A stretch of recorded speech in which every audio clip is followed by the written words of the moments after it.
हम आज भारतीय शास्त्रीय संगीत और कल्पना इस विषय पर आपको बता रहे थे। भारतीय शास्त्रीय संगीत का एक अहम शैली है ध्रुपद और धमार गायन, यानी मध्यकाल में प्रचलित ये शैली भारतीय शास्त्रीय संगीत का एक बहुत महत्वपूर्ण भाग है, जिसको आधार मानकर आज भी जो है गायक या वादक आज भी उसको अपना आधार मानते हैं। बहुत ही सुंदर और बहुत ही गहरी ये शैली है। अब हम कल्पना की बात करते हैं कि ध्रुपद और धमार में कल्पना कहाँ आती है। यानी हम जब ध्रुपद की बात करते हैं तो सभी लोग जानते हैं, या इससे पहले के अनेकों व्याख्यानों में बताया गया है कि ध्रुपद जो है वो बहुत एक मुश्किल शैली है। और ध्रुपद के क्यों मुश्किल माना जाता है, क्योंकि उसके नियम जो है उनको बहुत कड़ाई से, या कहा जाए कि उनको हम किसी भी प्रकार का कोई उसमें हम चेंज नहीं कर सकते। उसको वैसे ही जो है उन नियमों का पालन करते हुए ही ध्रुपद जो है वो गाए जाते हैं, और ध्रुपद की तरह धमार भी। तो कौन कौन से नियम है ये आपको पहले बताया है। लेकिन जब हम कल्पना की बात करते हैं तो ध्रुपद जो है उसमें कल्पना कहाँ कहाँ आती है। सबसे पहले कल्पना आती है नोम तोम के आलापों में। यानी ध्रुपद में जो शुरू में आरंभिक आलाप किया जाता है वो कभी आकार में या स्वर में, या आप कहें कि आरोह अवरोह के रूप में नहीं किया जाता। यह अलग बात है कि जिस राग में ध्रुपद या धमार गाए बजाए जाते हैं तो वहाँ पर उस राग के स्वर कौन से ये तो पता जानना ही पड़ता है, और उसके आरोह को भी जानना पड़ता है, उस पर अभ्यास भी करना पड़ता है। लेकिन जब हम ध्रुपद गायकी की बात करते हैं तो शुरू में नोम तोम के आलाप किस प्रकार से लिए जाते हैं ये आपको पहले बताया। नोम तोम के आलाप क्या है और उनको अब यहाँ पर कल्पना शक्ति के तौर पर कैसे उनको वहाँ पर कल्पना का प्रयोग किया जाता है। मैंने जैसे आपको बताया कि राग के स्वर को विस्तार करने के लिए 4 भागों में राग के जो आलापचारी है उसको बांटा गया है। यानी पहला जो स्वरों का स्थान जो है वो मंद्र का होगा, षड्ज पर अधिक न्यास होगा, और बहुत अधिक से अधिक मध्य सप्तक के ऋषभ या गांधार तक उसका विस्तार होता है। अब ये जो विस्तार है यानी उस राग की कल्पना जो की जाएगी वो इधर तक ही की जाएगी। द्वितीय जो स्वरों का स्थान है वहाँ पर मध्य सप्तक के पंचम तक जो है विस्तार किया जाता है, और उसके बाद तृतीय जो स्वस्थान है वहाँ पर तार सप्तक के निषाद, मध्य सप्तक के निषाद या तार सप्तक के सा को थोड़ा छू कर आते हैं। यहाँ तक ही उसका अभ्यास या कल्पना के तौर पर उसका विस्तार किया जाता है। और जो चतुर्थ जो स्वस्थान नियम है उसमें तार सप्तक के षड्ज, उसके तार सप्तक के अन्य स्वरों को इस्तेमाल करते हुए जो है उसका अभ्यास उसको किया जाता है, विस्तार किया जाता है। तो नोम तोम के आलापों में कल्पना इन चारों स्वस्थानों पर जो है वो धीरे धीरे बढ़ती है। और आप देखिए यही एक आधार है जो घंटों कोई ध्रुपद गायक या कोई भी गायक जो है घंटों उसको विस्तार कर सकता है। बीनकार लोग जो होते हैं वो घंटों उसको अपनी वीणा पर उसका वादन करते हैं। तो ये नोम तोम के आलाप का विस्तार यहाँ कल्पना कैसे आती है, जैसे मैंने आपको स्वरों में बताया। अब हम राग बिहाग को लेते हैं। राग बिहाग के स्वर क्या है?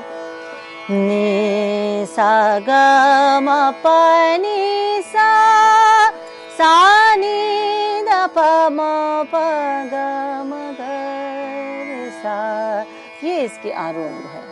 नि सा गा मा गा सा पा मा गा मा गा सा, ये जो बिहाग का एक महत्वपूर्ण फेज जिसे हम पकड़ कहें या उसकी पहचान कहें। अब नोम तोम के अलावा हमें पता तो चल गया, लेकिन इसकी हमने कल्पना के साथ इसको कैसे प्रयोग करना, यानी पहले हम उसके स्वस्थान नियमों पर जाएंगे। उदाहरण के तौर पे बहुत छोटे छोटे उदाहरणों से बता रही हूँ।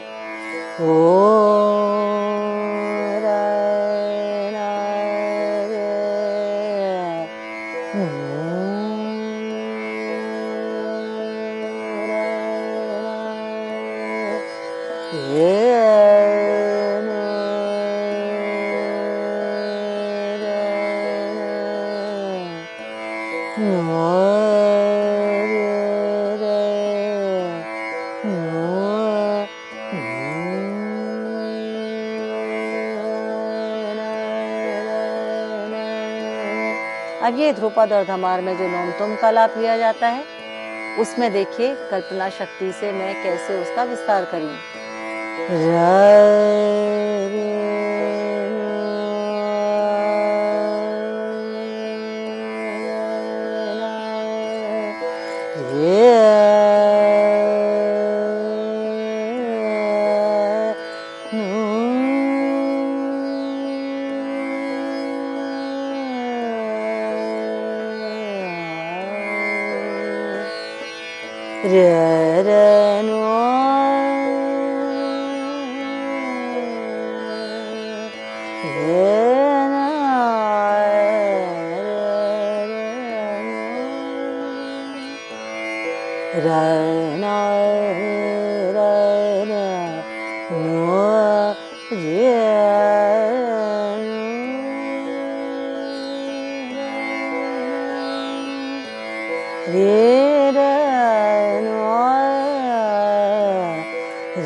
आप देखिए विस्तार कितने आराम से किया जा रहा है। हाँ, वहाँ पर नोम तोम के आलाप करने का जो नियम है उसको फॉलो किया जा रहा है। ध्रुपद धमार में खटके, मुर्की, स्वर जो हैं, ये ताने, ये सब आकार में आलाप नहीं किया जाता। तो उस नियम को या इन नियमों को ध्यान में रखते हुए ही मेरी कल्पना हो रही है।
तो आप देखिए कि मैंने जो ध्रुपद और धमार में जो नोम तोम का आलाप है उसके नियम को ध्यान में रखते हुए कि किस प्रकार से होता है, मैं इसका विस्तार करी। और अभी तक मैं आगे गई नहीं, मैंने मंत्र और मध्य सप्तक के ही स्वरों को लिया। तो यानी कि अपनी कल्पना से मैंने उस नियम को ध्यान में रखते हुए कौन कौन से स्वर प्रयोग हो रहे हैं, कौन कौन सी स्वर संगतियाँ प्रयोग हो रही है, उन्हीं का इस्तेमाल किया, उन्हीं को लेते मैं अपनी पेंटिंग बना रही हूँ।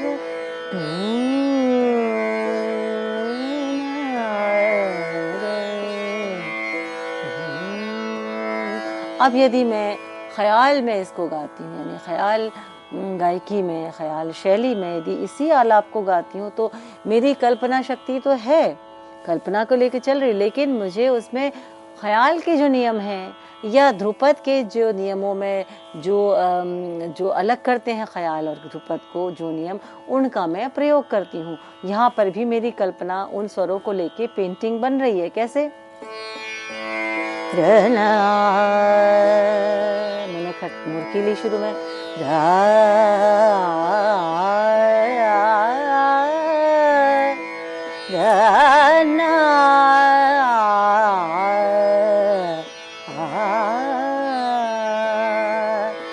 ना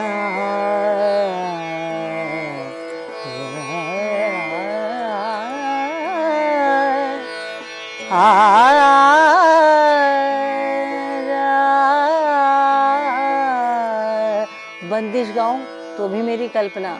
दुर्गे महारानी,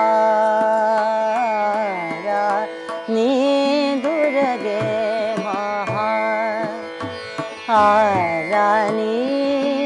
देवी भक्त वसल, दुख हरणी, सुख करणी, सकल जगत जननी, दुर्गे महारानी,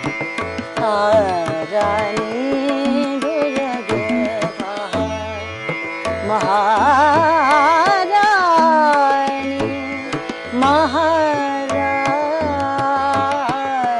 दुर्गे महारानी,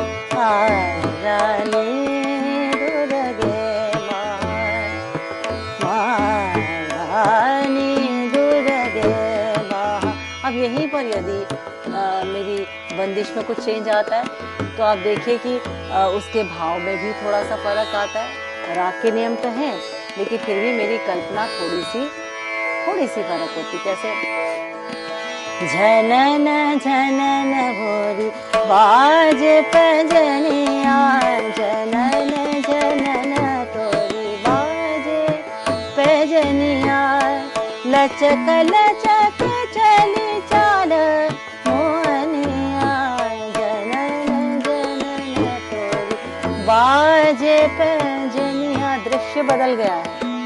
वहां पर दुर्गा की स्तुति थी, यहाँ पर दृश्य एक कृष्ण के बाल स्वरूप का वर्णन है कि जब वो चल रहे हैं तो उनकी पैंजनियां कैसे झनन झनन बज रही है। तो भाव अलग हो गया, कल्पना भी थोड़ी बहुत चेंज हो गई।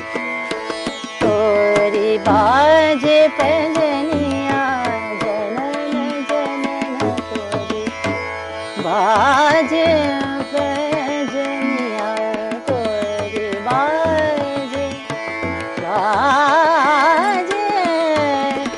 बाजे पैंजनिया, झनन झनन तोरी बाजे। निसा ग म ग सा प म ग म प म ग म ग सा, तोरी बाजे पैंजनिया,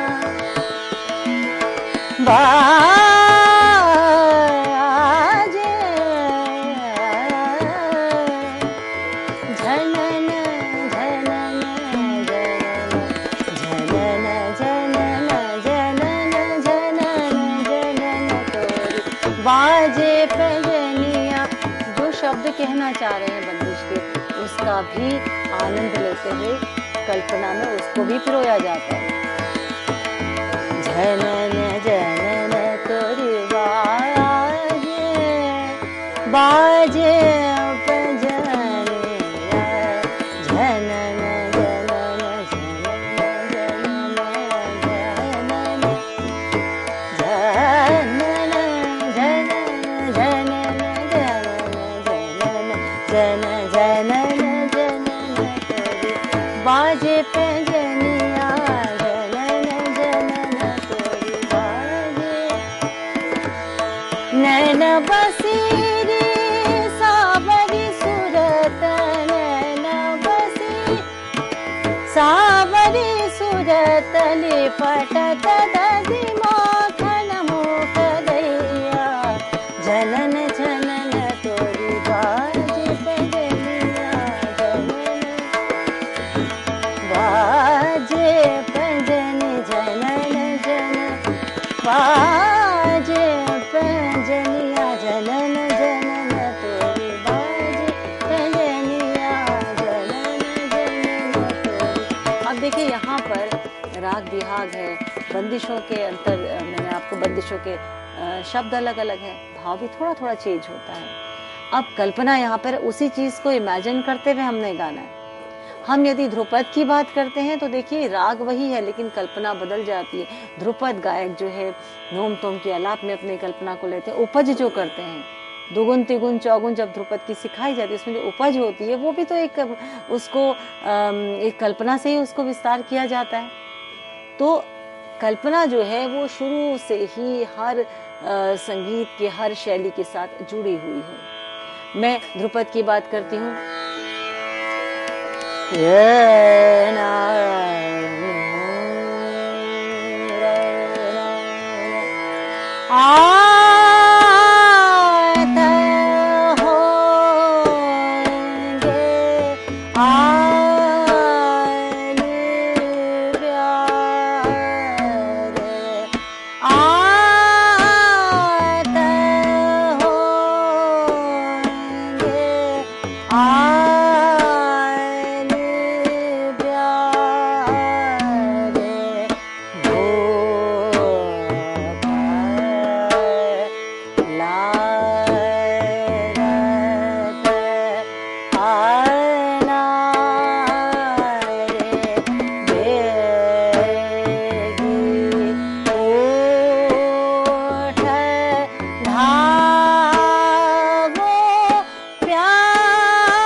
शक्ति है वो अपना अलग रूप में सामने आती, क्योंकि हमें ध्रुपद के नियमों को तो साथ रखना है।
उपज जिसे आत होंगे आले, आत होंगे आले प्यारे, भूख लालत अनारे, आत होंगे आली प्यारे, आत होंगे आली आली आली आली आत। तो मैंने रागों के नियम का भी ध्यान रखा है, ध्रुपद का भी ध्यान रखा है, उसकी जो उपज यानी उसी वक्त जो क्रिएट हो रहा है उसका भी उदाहरण देने की कोशिश की, क्योंकि एक ध्रुपद गायक या ध्रुपद धमार जो गायक होते हैं वो उसको बहुत सुंदर तरीके से प्रस्तुत कर सकते हैं। मैं एक उदाहरण के तौर पर आपको बता रही।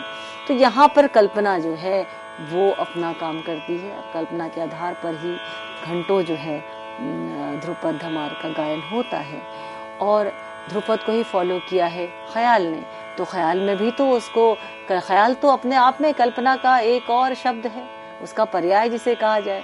तो यहाँ पर ख्याल में कल्पना यानी ख्याल को, जैसे मैंने पहले हमेशा आपको बताया कि ख्याल ऐसा था जो ध्रुपद से ही प्रभावित होकर सामने आया, और ख्याल में आप किसी भी तरह का जो है विषय ले सकते थे। तो ख्याल की जब हम बात करते हैं तो वहाँ पर राग है, राग के स्वरों का पता है, राग की बंदिश है, राग की बढ़त जो होती है वहाँ पर कल्पना शक्ति आती है। जैसे कि उदाहरण के लिए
नंदन कान रे नंदन कान रे सा सा म ग प म ध प म प कान सा रे सा सा ध ध प प म प ध प म सा रे सा कान रे कान रे कान रे